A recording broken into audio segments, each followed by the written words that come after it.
Alright guys, so I've been wanting to do a short video about our chicken tractors and how we raise meat birds in conjunction with some of the cows that we run.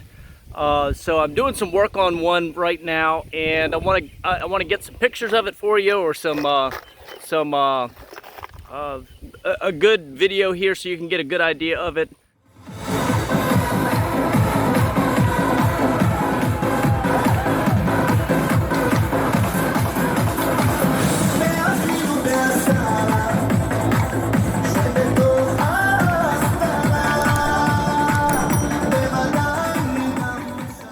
These things don't have to be perfect. I know this is a design that I had an original design that I worked with, and then a friend kind of made some options that were upgrades to this, and then I took that a step further. I'm going to show you some of the things that I do that make this very easy, low maintenance. I don't have to get inside the tractor with the birds every day.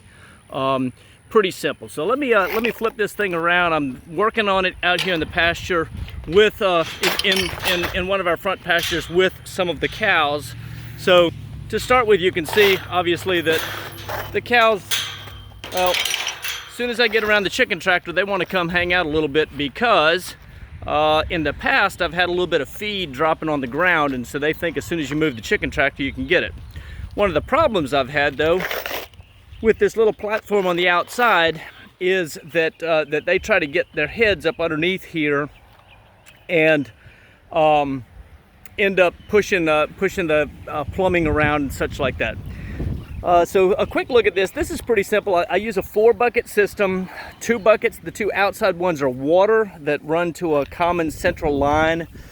Just to show you, pretty easy. Again, these are just Lowe's buckets, and if you go to the inside of the bucket, the lid stays on. I cut a hole just large enough to put the hose in it every day to top it off, and because they're tied together, you only have to top off one.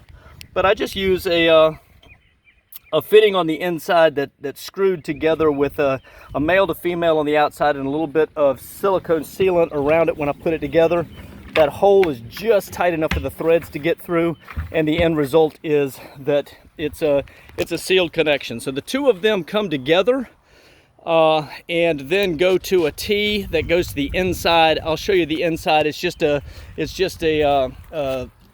little drip mechanism that or using the little watering nipples for poultry, and they can water themselves as necessary. 10 gallons typically with a full house of birds. Once they get close to maturity, 10 gallons will last me a day and a half or 2 days. Then with the feed buckets, I can feed them from the outside as well. These are a little bit dirty on the inside. You can see it's from last season. I'm cleaning things up, getting ready to put birds in here. But I just use a cheap toilet drain, a hole cut in the bottom, a couple screws or nuts and bolts. You can see one right here. I got 3 or 4 of those holding it in place, both sides, and the 2 go to some 45-degree L's underneath that then poke into a tray that I've got on the inside, a feed tray on the inside. This way I don't ever have to go inside of the chicken tractor. I just pick up the string on the front and move it about a tractor length each day, so chickens are always on fresh grass. But also, and I can keep about 25 birds in this. These chicken tractors you got I think I used 10 foot. I've got a tape measure. I have to grab my tape measure, but I want to say this might be a 12-foot 2x or 5/4 decking on the bottom that you've got right here that hangs off a little bit, and I may have actually cut that down just a shade. The top piece I think is also a 12-foot piece, and the actual inside dimensions are closer to being like 11 by 5 or something like that. And I tried to use just lumber that was going to be a size that I could just trim and run with, instead of having to do a whole lot of cutting and pasting. The top board on this section here, going all the way around, is a piece of 5/4 decking, same length, that is just ripped in half lengthwise. With 5/4 here, I've got chicken wire on top, and then obviously for predators down at the bottom, I've got heavy mesh. And it's not, I've got some staples for the chicken wire, but for the other heavy mesh, about every 12 inches or 14 inches, I have a fender washer and screws holding that on, and that just goes all the way around, as you can see. The top of it, so I built the doorway. It's part of the structure for the front. Don't overbuild these things. They don't need to be built super heavy. But the door itself is just held closed with a spring. I do have a door latch on it so that I don't have any predators. The smarter variety with the opposing thumbs trying to slip their way through at night. But instead, a spring that holds it closed. On the inside, there's one center beam. It's a 2x3 that runs all the way down and then sits on top of, or I'll show you a fork. It's actually screwed into the top of the doorway piece here. And then 2x3s are used as my vertical pieces, and those are all, I think, 24 inches tall right there. You'll have to measure to figure out how high or how tall you want the centerpiece on this end. Again, 2x3 is all this is, and then I've got a little bit of a, if you can see that right there, a little bit of a yoke cut in it that I just cut for the top piece, and then the end of that hangs out a little bit to provide a little bit of cover where it keeps the tarp out over top of my barrels. So that's kind of the walk around. I did find a cheap threaded rod, and I used some cheap wheels on the back end. The threaded rod runs through, and then I've got a spacer, as you can tell, right here with a couple fender washers on either side, and then washer on the outside with some jam nuts used to hold that in place. Clearance to the ground is really just about 1.25 inches or something like that. It stays pretty low. One of the modifications I'm going to do to it today, and I'll take some pictures for you, or we'll do a short video after I get done. One of the modifications, I'm going to put a wraparound guard on the back here that is just cut out of a piece of bent cattle panel. And the purpose of that, if I can get it down to where it's about 5 or 6 inches from the ground and bring it up to where it's just at the height of the top of these buckets, I think I can keep the cows off of it better, and they won't be doing damage to my to the bucket feeding system. We will replace the tarp today because actually I'll probably just throw a new tarp over the top of it. Good for shade for the birds, but this has been one season, and there are places you can see light through it.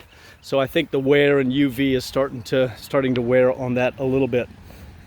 So let's go inside of it for just a second. And one other thing, the arch that I've got on this thing is actually formed by a 3/4 inch PVC pipe that's looped over the top. And again, I told you, you sort of have to measure, figure out how tall to make it. And then I just use some pipe straps or pipe hangers at the top that it runs through.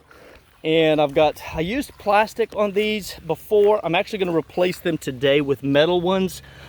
Because some of these have cracked and broken, and the pipes have come out on another chicken tractor.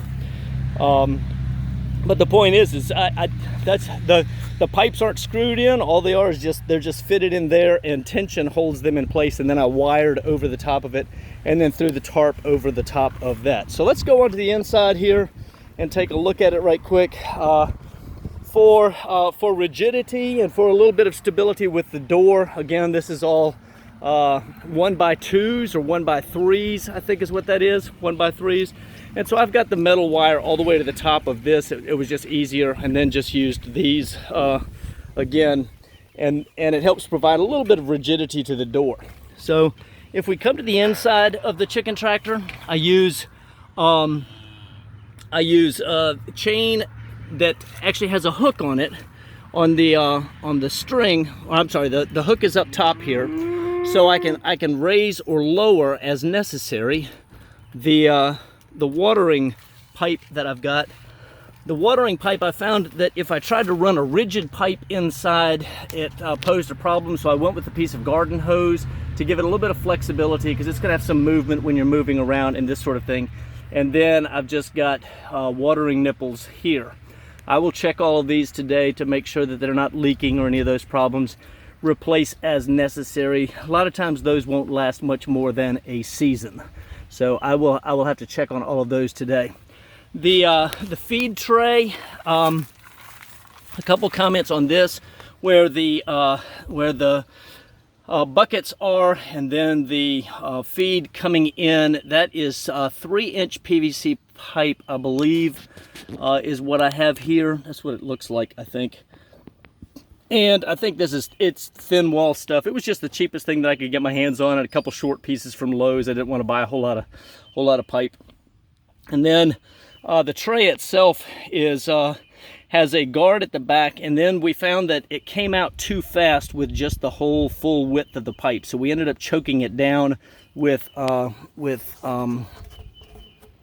some Gorilla Tape or something like that. You can see here I can stick my fingers inside. There's just a slot right there from the Gorilla Tape, and it's all gravity fed. I just, once a day I come out here and I will split a bag of feed between the two buckets. Once in a while I have to come out if they get low and go with more than that.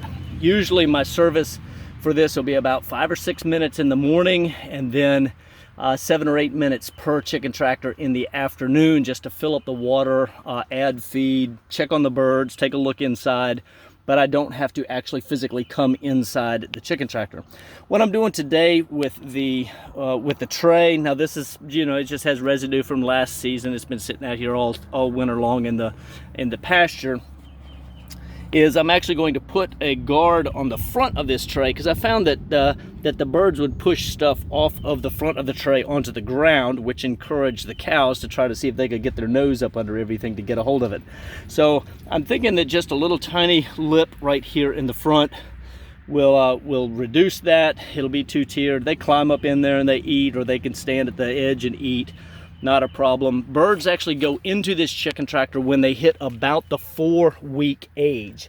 So I've been raising them in the barn. I've got just a little 4x8, and it's 2 feet tall, cordoned off area. It's just plywood in a corner, and then a waterer and some feeders in there. And so that's how I've been raising them in the barn. But now that I bring them out here, they'll go in here for 4 weeks, and they'll jump from, right now they're probably about 1.5 pounds. They'll jump from that. I use Cornish Rock X's up to 7.5, 8-pound birds, and at dressed weight when we dress them in about 4 weeks. So wanted to show you the inside. A lot of this, I mean, you see I just put together with zip ties. It's nothing fancy, nothing flashy. It doesn't, what you want to make sure you don't do is you don't want to over-engineer these things, because then they get too heavy to move, and then you're not motivated to move them. This right here, I can pick up the end. I've got a rope. I'm coming around here trying to make you seasick. But there's a rope on the outside that's just, I drill a hole through, and there's a washer on the inside with a nut, with a knot on the inside, and I can just pick it up by that rope. I've got a little loop tied in it so that it choked it down a little bit. I had too much rope there. And I can just pick it up with one hand and pull it, and it's fairly easy just to pull that thing forward the length. The one thing you want to be careful of, and I learned this last year, we've had chicken tractors for years, although I've never used a feed tray system. I've always gone into the chicken tractor every day to put feed into a hanging central feeder. Well, last year I went with this food tray, and it worked marvelously, except for what I was losing off the front. However, there was one particular circumstance where this gap right here was too much. I didn't see a bird as I was moving, and I managed to run over it. And it didn't kill it, but the trauma was enough that it didn't survive it after a period of time. It died. So I am, in putting this right here, I'm also going to set it low enough that it creates it significantly reduces the gap that a chicken can go under should that happen again. If not, I'll go with something still wider, the idea being to have something a little bit like a cattle guard on the front of a, if I have to, like a cattle guard on the front of a train locomotive. So that's just kind of a quick picture. Again, you see on the inside of this, just looking around the inside, it's about 2 feet tall right here, 5/4 decking at the bottom, 5/4 decking up here, but it's split into split lengthwise, and then 2x that's ripped for the middle pieces. So it's really, I guess, 1 1/4 by 1 1/2 or something like that for the verticals, for the uprights. And then a lot of 1x1x3s and stuff like that for the door and other construction. I do have a 2x4 across the front at the bottom. This is 2x4 across the front, and then some 1x up here. At the back, one more thing real quick if you want to look at this. The platform that I've got on the outside, I basically built the box for the base of this, and then the platform was an afterthought, and so it got added in. You could probably easily factor some of that in, but I think you need a little more stability for 10 gallons of water to sit up there, because water at 8 pounds per gallon is going to be 80 pounds, plus you put 50 or 60 pounds of feed in at a time. And so now you're running, 120, 130 pounds of weight back there with everything.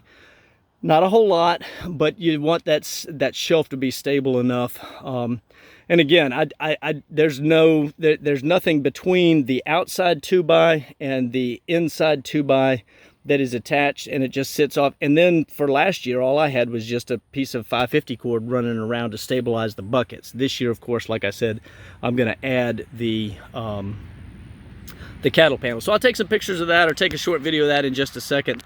But I think you get the idea. And again, with the protective measures put on it, you can run this right out here in the pasture, so that you're duplicating area. Chickens are benefiting from the pasture. The cows are benefiting from the fertilizer to the grass. Everybody gets along symbiotically out here. That's another chicken tractor I've got to do some maintenance on. But we'll keep at least 2 of them running pretty much all summer long out here. And every 4 weeks, once they get going with the birds out here, every 4 weeks we'll have a day that we process 50 birds or 55 birds at a time. I built a chicken plucker about 10 or 12 years ago, and I'll introduce you to that in a location where you can get plans for that if you want to do it. But pretty simple, great way to raise your own meat. We will fill our freezer up. We will fill up 2 or 3 other people's freezers. They typically pay us about $2.50 to $3 a pound for birds. Although if I were really trying to push this with the organic market and really marketing it that way, I could probably get closer to $4 or $4.50 a pound for the birds, which comes out to, look at that cow over there cooling its feet off. It's not even hot yet, standing in the water. Golly, that's gross. So anyway, all right, guys, I wanted to share this with you. I will come back and add a little bit of note after we get the cattle panel on, and it'll give you an idea what we're doing. All right, guys, so here's a quick finished pic of the or video of a cattle panel, and it's just a piece about 40 inches tall with a little relief for the wheels down here. Actually, I only had to put a relief on one side. That one fit neatly behind it and stayed in place. But a couple chicken wire staples, large chicken wire staples holding it in place. A couple across the back here. I didn't want anything that extended above the top. I've never had a problem with the cows at the top. It's always trying to push around at the bottom to see whatever little tiny bit that dropped on the ground they can lick up. And so we've fixed that. I don't think they should be able to. Worst case, I'll put a brace out from the bottom to brace the bottom of it right there in the middle.